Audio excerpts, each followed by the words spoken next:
حضرت سلمان فارسی رضی اللہ عنہ فرماتے ہیں کہ جب اللہ تعالیٰ کسی بندے کے ساتھ برائی اور ہلاکت کا ارادہ فرماتا ہے تو اس سے حیا نکال لیتا ہے، جس کا نتیجہ یہ ہوتا ہے کہ لوگ بھی اس سے بغض رکھتے ہیں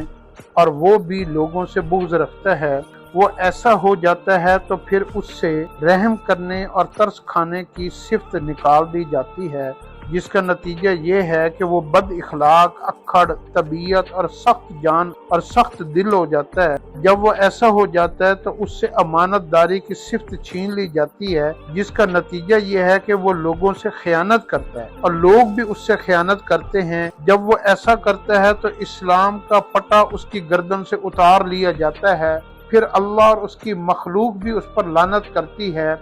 اور وہ بھی دوسروں پر لعنت کرتا ہے۔ اور یہ سارا کام کب شروع ہوتا ہے؟ جب انسان حیا کا دامن چھوڑ دیتا ہے، اللہ کی بتائی ہوئی پابندیوں کو پاؤں تلے رون دیتا ہے اور بے حیائی، فحاشی، عریانی، ولگیرٹی اس کو پھیلاتا ہے اور اسی کو بولتا ہے اور اسی کو پسند کرتا ہے اور معاشرے میں اس کو رواج دینے کی کوشش کرتا ہے، جو کہ آج کل سوشل میڈیا کے اوپر بہت سارے لوگ جو ہے نا اس کنٹینٹ کو لے کر اپنے ویوز اور فالوورز لینے کی کوشش کرتے ہیں۔ تو اس سے بچیں۔ اس سے کیا کیا چیزیں نکل جاتی ہیں؟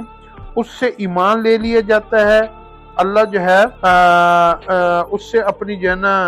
امانت داری، اس کی جتنی اندر نیک صفات ہوتی ہیں نا، اللہ وہ ساری نیک صفات اس بندے کے اندر سے اٹھا لیتے ہیں جو بے حیا بن جاتا ہے۔ اس لیے بے حیائی جو ہے ساری برائیوں کی جڑ ہے۔ نماز کی توفیق ختم ہو جاتی ہے، تلاوت کی توفیق ختم ہو جاتی ہے، صدقہ خیرات کی توفیق ختم ہو جاتی ہے اور صلہ رحمی ختم ہو جاتی ہے۔ بے حیائی کیسے انسان جو ہے نا جب کوئی بے حیا گیا تو پھر اس کے اندر قدر کون سی باقی رہ گئی؟ تو اللہ سے حیا مانگا کریں، اللہ سے جو ہے نا ادب مانگا کریں، احترام مانگا کریں اور اپنی باتوں میں، اپنے عمل میں، اپنے سوشل میڈیا میں ہمیشہ کوشش کیا کریں کہ کوئی بھی بے حیائی والی کنٹینٹ کو نہ پھیلائیں، ورنہ کل کو ہم مر جائیں گے لیکن یہ ساری چیزیں پیچھے چلتی رہیں گی اور ہم ان کا حساب دیتے رہیں گے۔ اور کسی بھی تھوڑی دیر کی لذت ہوتی ہے اور اس سے بچا کریں۔ اور دوسری ایک بنیادی بات یہ ہے کہ جب ہم موبائل یا کوئی بھی ٹی وی کو دیکھتے ہیں تو اپنی نظروں کو کوشش کیا کریں کہ بے حیائی والے کنٹینٹ کو نہ دیکھا کریں، ان کو کنڈیم کیا کریں، ان کو اپریشیٹ نہ کیا کریں، ان کو فالو نہ کیا کریں،